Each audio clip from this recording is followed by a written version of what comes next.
দক্ষিণ চব্বিশ পরগনা জেলা ভিডিওটা একবার মন দিয়ে শুনুন, আপনি জানি আপনারও খুব ভালো লাগবে। পুলিশ জেলার আর যতটা পারবেন ভিডিওটা শেয়ার করুন। সূর্যনগরে কালী পুজোর সময় মাতা কালীর মূর্তি ভাঙা হয়। শুনে একটা মনে শান্তি লাগছে না? আমার তো ভীষণ শান্তি লাগছে যে আমাদের মা কালীকে চরম অপমান করলো, তার শাস্তি তো পেল। এলাকার মানুষ প্রতিবাদ করেন,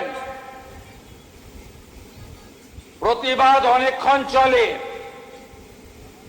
বেলা 12টার সময় তৎকালীন সুন্দরবন জেলার পুলিশ সুপার কি যে ভালো লাগছে, আইপিএস কোটেশ্বর বলার রাওর ভাষা নেই। নেতৃত্বে 500 পুলিশ গিয়ে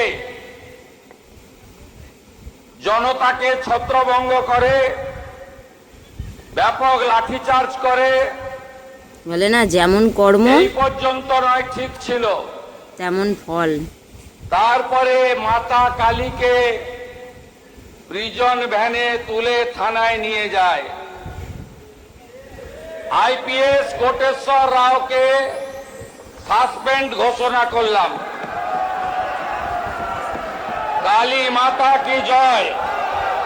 আমার শুনে এত ভালো লাগছে না, কি বলবো। এই না হলে আমাদের সিএম, মাতা কালী দেখ কি কেমন জয়। লাগে। যেমন কর্ম তেমন ফল, আপ ফল ভোগ। এতদিন পরে মা কালী শান্তি পেল। Very good job.